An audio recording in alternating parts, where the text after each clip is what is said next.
I've seen it 1,000 times. A secret has a weight to it, a physical presence in a room. It sits between two people, sucking the air out, making everything feel heavy and cold. When Carol and Mark walked onto my stage, they didn't just bring their anger and their hurt. They brought their secret with them, and it was a monster. It was so big, so toxic, it had already consumed their marriage, and now it was threatening to consume them too. The world had already given Carol a label. You know the one.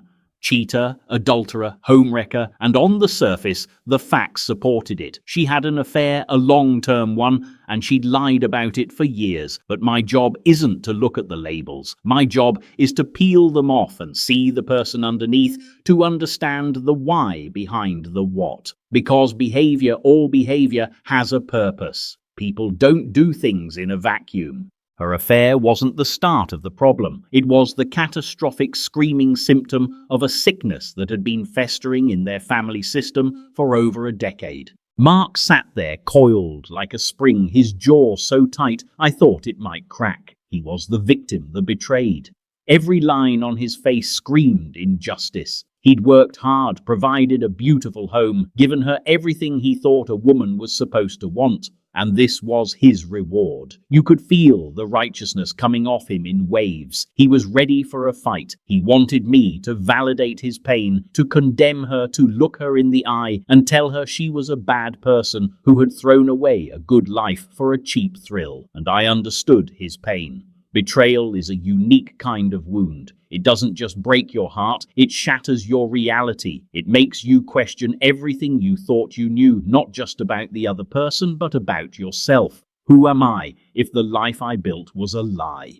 That's a terrifying question. Carol, on the other hand, was a fortress. Her arms were crossed, her chin was up, and her eyes dared me to challenge her. It wasn't arrogance, not really. I recognized it immediately. It was a defense mechanism, a wall built brick by painful brick to protect a part of her that was in absolute agony. She was a woman drowning, and she was thrashing at anyone who came near. She had come to the show, she said, to tell her truth. That phrase is always a red flag for me. Her truth, his truth. It usually means we're not dealing with the whole truth, the objective truth. It means we're dealing with a narrative someone has constructed to make their choices justifiable, at least to themselves. Her narrative was that Mark had been emotionally absent for years, that she was nothing more than a glorified household manager, a human doing instead of a human being. She felt invisible, and the affair she claimed was the only thing that made her feel seen. Now let's be clear, that doesn't excuse it.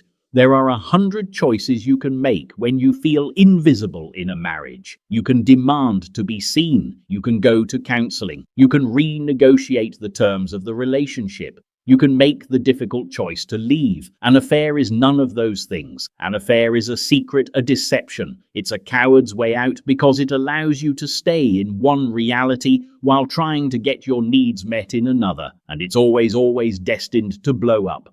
You are playing with emotional dynamite, and the fuse is always shorter than you think. Before they ever sat in those chairs, my team and I had done our homework. We talked to them for hours separately. We looked at the history, and the story that emerged wasn't about sex. Affairs are rarely just about sex. They're about what the sex represents: attention, validation, escape feeling, desired feeling, alive. When I dug into their backstory, it was like excavating a lost city. They had started out like so many couples do, in love full of dreams, a team against the world. They had 2 kids, bought a house, built a life. But somewhere along the way, life happened. Mark's career took off, which meant longer hours, more travel, more stress. He saw his role as the provider. He was out there slaying dragons, and when he came home, he was exhausted. He wanted peace. He wanted to recharge his batteries for the next day's battle. He believed he was doing his part, fulfilling his end of the bargain. Carol's role, in turn, became the home. The kids, the school runs, the meals, the bills, the social calendar. She was the chief operating officer of their family, and she was good at it. But the partnership faded. They stopped being husband and wife and became business partners running a small, chaotic corporation called The Family. The conversations became logistical. Did you pick up the dry cleaning? Who's taking Emily to soccer? The mortgage is due. They stopped dating each other. They stopped asking the important questions. How are you? No, really, how are you? The currency of a relationship is how you make the other person feel, and they had both stopped making deposits in each other's emotional bank accounts years ago. The accounts were not just empty, they were severely overdrawn. Carol described a profound sense of loneliness, the kind that's even more painful because you're lonely while lying next to someone every single night. She said she tried to talk to Mark, but he'd be looking at his phone, or the TV would be on, or he'd give her a distracted before changing the subject back to something practical, like the leaky faucet in the bathroom. He wasn't being malicious. In his mind, he was solving problems, but he didn't see that the biggest problem wasn't the faucet. It was the gaping emotional hole in the middle of his living room. He didn't hear the subtext of her complaints. When she said, "The kids are driving me crazy," what she was really saying was, "I feel overwhelmed and alone in this." When she said, "You're always working," what she was really saying was, "I miss you, I miss us." He heard the words, but he missed the music entirely. He wasn't listening to understand, he was listening to respond, and that's a critical difference. So what happens when you stop listening to understand? A vacuum is created, and you know what they say about nature? It abhors a vacuum. Into that empty space in their marriage walked another man. Let's call him David. Now this is the part where people want to paint David as either a villain or a Prince Charming. He was neither. David was a symptom. He was the answer to a question Carol didn't even realize she was screaming. He worked in an office near her kids' school. It started innocently, as these things almost always do.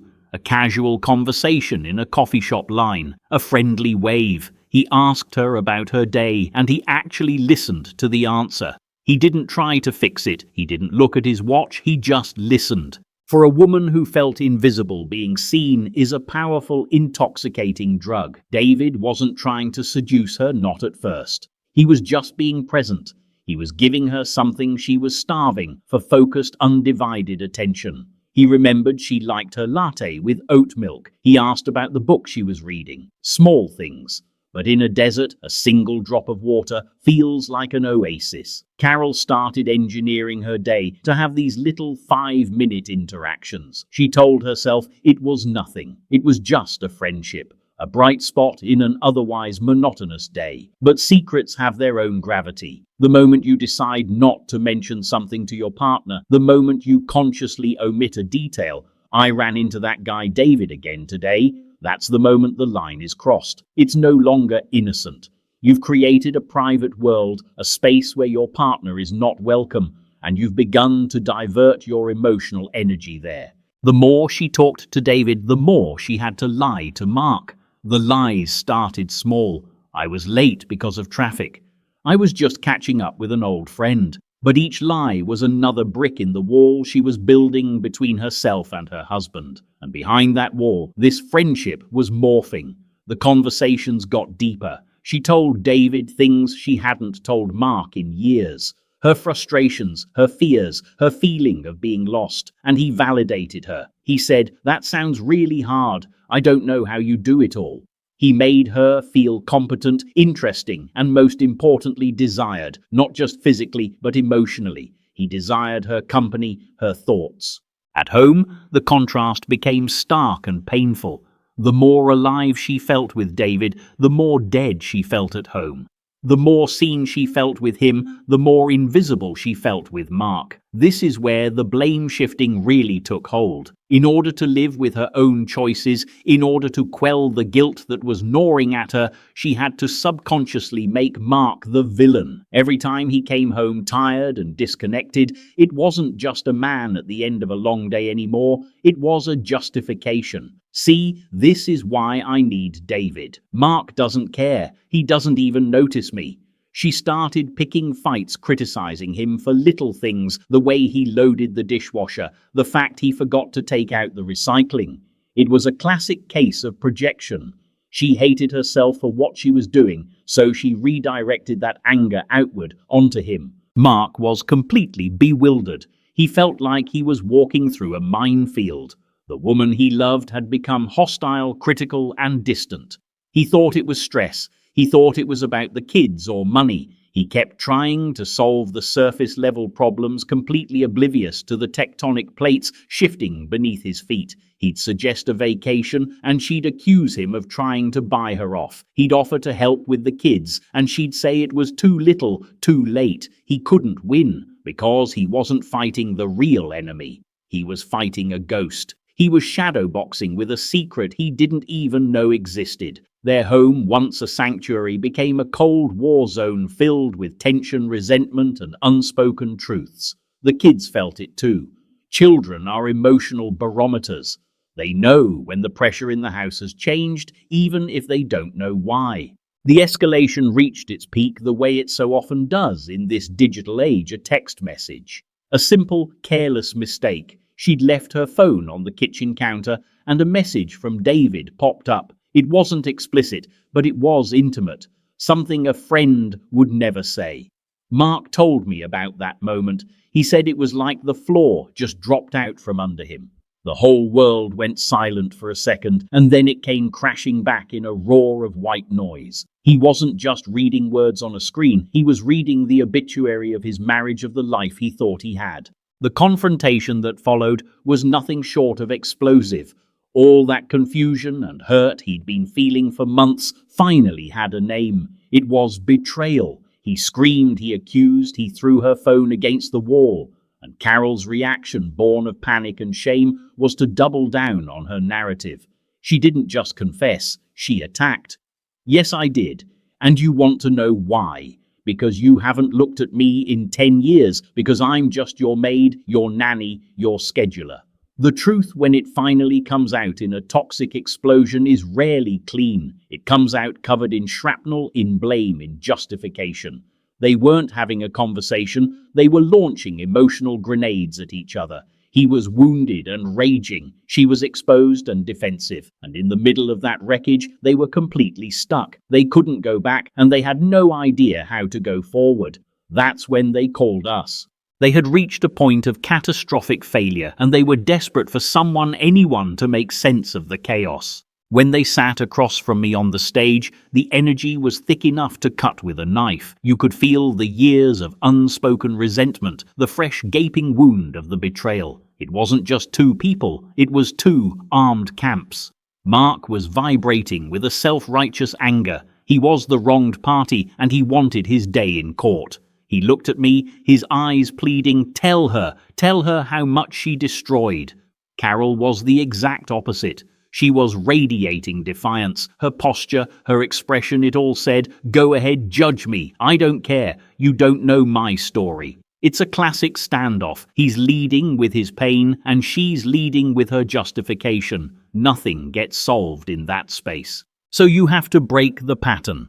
You can't just let them relitigate the same fight they've been having in their kitchen for the last 3 months. I started with Mark. I looked him straight in the eye and said, Mark, your pain is 100% legitimate. Betrayal is a soul-level injury. It's an emotional assassination. I get that. But let me ask you a question. What's your goal here today? Is it to punish her, or is it to understand what happened to your life? He hesitated. Of course he wanted to punish her. That's the first human impulse. Vengeance. But it's a dead end. Punishment doesn't heal you. It just keeps you tethered to the very person who hurt you.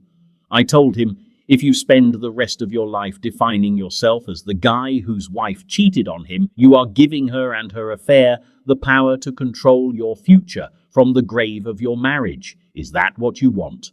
You could see something shift behind his eyes. He hadn't thought about it that way. He was so focused on the rearview mirror, on what she did, that he hadn't even considered the road ahead. Then I turned to Carol. This was the more delicate operation. Attacking her would be useless. She had her shields up, her deflectors were on full power. If I came at her with judgment, she would just fire back with her prepared speech about being neglected and invisible. So I didn't. I changed the question. I said, Carol, let's just set aside the right and wrong of it for a minute. Let's talk strategy. Behavior is a language. It's you telling the world what you want and need. What was your payoff for the affair? What were you getting out of that secret relationship that you believed you couldn't get anywhere else? She was thrown.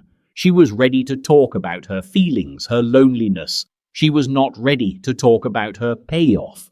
The word itself implies a transaction, a conscious choice, and it strips away the romantic emotional narrative she'd built around the affair. It wasn't a payoff, she stammered. I was in love with him. He saw me. I hear you, I said. He saw you. He gave you attention. He made you feel alive. That was the payoff, and you are a grown, intelligent woman. You knew that choice, the choice to have a secret life, came with a price. The price was your integrity, your family, your husband's trust. So you made a calculated risk. You wagered your entire life as you knew it in exchange for feeling seen.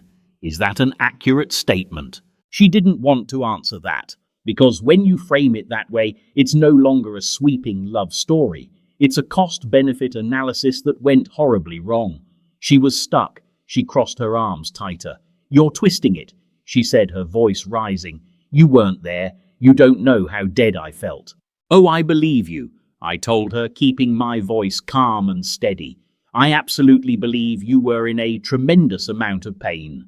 I believe you were in a marriage that had flatlined emotionally. But Carol, you had 1,000 choices. You could have sat Mark down and said, Mark, we are in crisis. This marriage is dying, and I am dying in it. We either go to counselling tomorrow or I am leaving. I will not live like this anymore. That's an honest choice. You could have packed a bag and left. That's a painful choice, but it's an honest one. Instead, you chose deception. You chose to be a saboteur. You planted a bomb at the foundation of your own home and then acted surprised when it blew up. My question is why? Why was the secret more appealing than the truth? This is the point where the real work begins, because the answer is almost always fear. She was afraid of the confrontation. She was afraid of the consequences of the truth. She was afraid of blowing up the life she had, even if it was a miserable one. The affair was a form of passive aggression on a grand scale. It was a way for her to punish Mark, to get revenge for his emotional neglect without ever having to have the terrifying, honest conversation. It was a way for her to have her cake and eat it too, the security of her marriage and the excitement of the affair. It's a fantasy, and like all fantasies, it has a brutal collision with reality. I pushed her on it. Wasn't part of the payoff, the secret itself, the knowledge that you were getting away with something, that you were taking back power from a man you felt had ignored you. She looked away towards the dark of the audience. That's a tell. When the truth gets too close, people can't maintain eye contact. They are looking for an escape. There was a long silence. Mark watched her, his anger now mixed with a dawning, horrified confusion. He was starting to see this wasn't just about another man. It was about him. He was the target of an anger he never even knew existed. Finally, Carol's voice came out, barely a whisper. Maybe.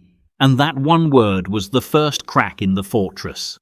It was the first moment of authentic accountability she had shown.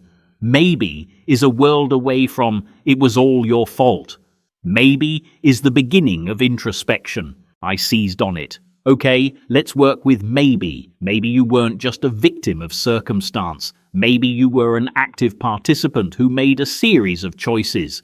And maybe those choices weren't about love for this other man, but about unresolved anger toward your husband.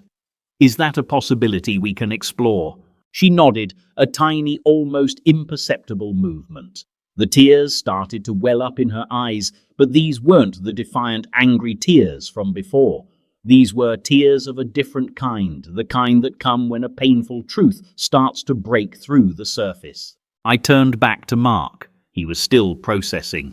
Mark, I said gently, this doesn't excuse what she did. It doesn't make the betrayal any less painful, but it changes the story, doesn't it? The story you've been telling yourself is that she threw you away for another man. But what if the story is that your wife was in so much pain and so ill-equipped to deal with it that she made a self-destructive, hurtful and cowardly choice to get your attention? It was a horribly misguided, catastrophic cry for help.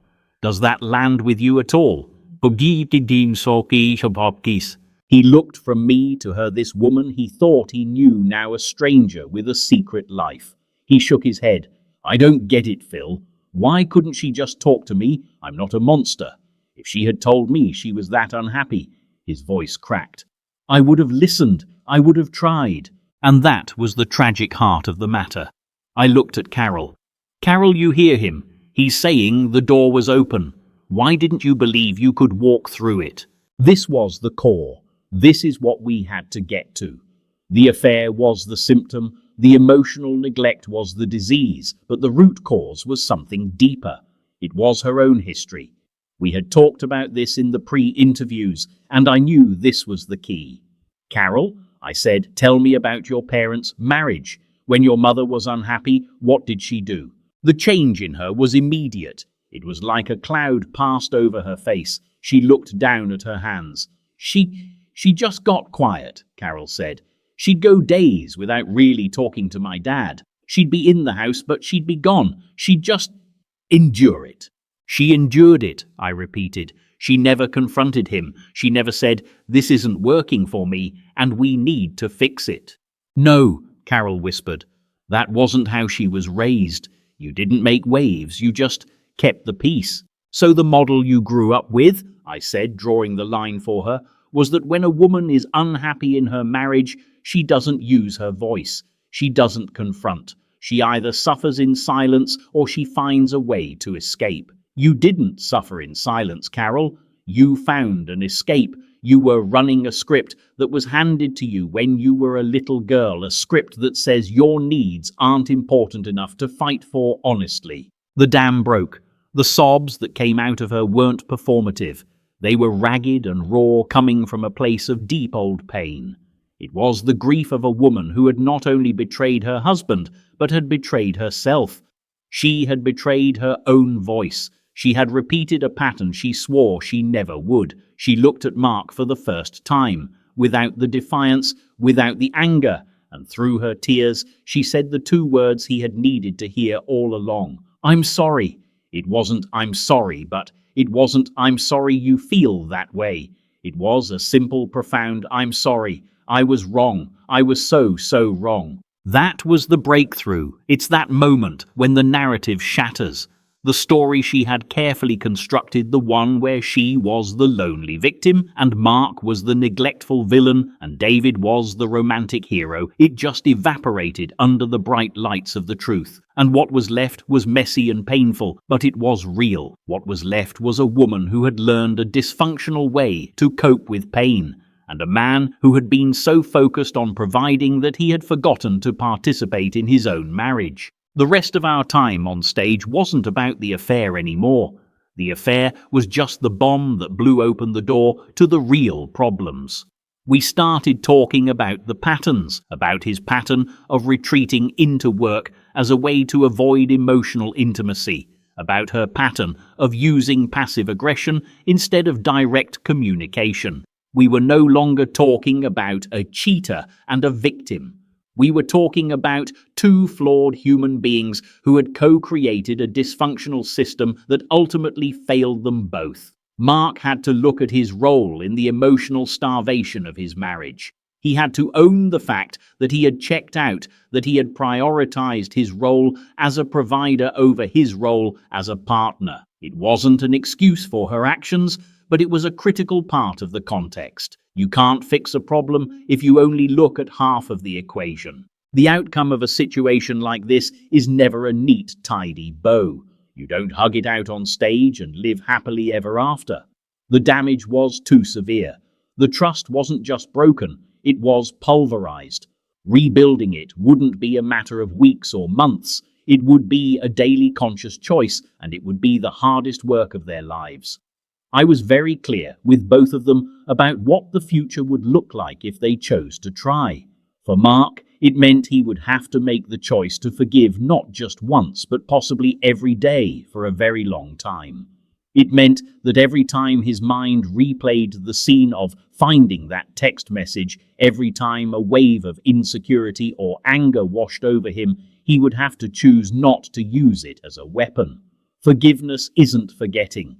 It's a decision to release the other person from the debt you feel they owe you. It's a decision you make for your own peace of mind, so you're not shackled to that anger forever. It's a Herculean task. For Carol, the road was just as hard, if not harder. She had to commit to a life of radical honesty, both with Mark and with herself. No more secrets, no more white lies, no more omissions. She had to be willing to be completely transparent, which meant giving Mark full access to her phone, her social media, her whereabouts, not because he was a warden, but as a temporary measure to rebuild that foundation of trust she had destroyed. More importantly, she had to do the deep personal work on her own patterns. She had to learn to use her voice. She had to learn to tolerate the discomfort of conflict, to say the difficult things out loud instead of acting them out destructively. She had to learn that her needs were valid and that it was her responsibility to articulate them, not Mark's responsibility to guess them. She had to sever all contact with David, not just physically, but emotionally. She had to grieve that relationship for what it was, not a grand love affair, but a fantasy escape that had cost her almost everything. We set them up with a team of professionals in their hometown, a therapist for each of them individually, and a seasoned marriage counselor to guide them as a couple. I told them this wasn't optional. You didn't get into this mess overnight, and you won't get out of it overnight, I said. This is a level 10 crisis. You don't fix this with a date night. You fix this with intense professional intervention. You have to treat your marriage like it's in the ICU, because it is. The choice was theirs. People often ask me what happens after the show. The truth is, I don't always know. My job is to be the catalyst, to turn on the lights in a dark room and show people the truth of their situation and the tools they have to fix it. But I can't do the work for them. They have to pick up the tools and start the grueling process of rebuilding. In the follow-up a few months later, we learned they were still together. They described the process as brutal. There were days they didn't think they'd make it. Mark struggled with triggers, a movie with an affair storyline, seeing Carol on her phone, and they'd be right back in the fight. Carol struggled with the shame, the feeling that she would forever be defined by her worst mistake. But they were doing the work. They were in therapy separately and together. They were learning to talk to each other in a new way. Mark was learning to listen, not just for the words, but for the feelings underneath. Carol was learning to speak her truth even when her voice shook. They weren't fixed. Their marriage wasn't the same as it was before, and it never would be. You can't unring that bell. The betrayal would always be a part of their story, a deep scar on the landscape of their relationship. But sometimes a broken bone, when it heals, can be stronger at the break. They were building something new, something more honest and intentional than what they had before. The old marriage, the one based on assumptions and unspoken resentments, was dead. The question was whether they could build a new one, a better one, on its ashes. The last time I checked in, they were still in the fight, choosing each other every day. And in the end, that's what a marriage really is. It's not a fairy tale. It's a choice you make over and over again to show up for the person you love, even when it's hard, even when it's painful, and to do the work to build a life that is authentic and real. Their story is a cautionary tale for sure, but it's also a story of hope. It shows that even after the most catastrophic failure, if two people are willing to take a hard look in the mirror and do the difficult work, there is a path forward. It's not an easy path, but it's a real one.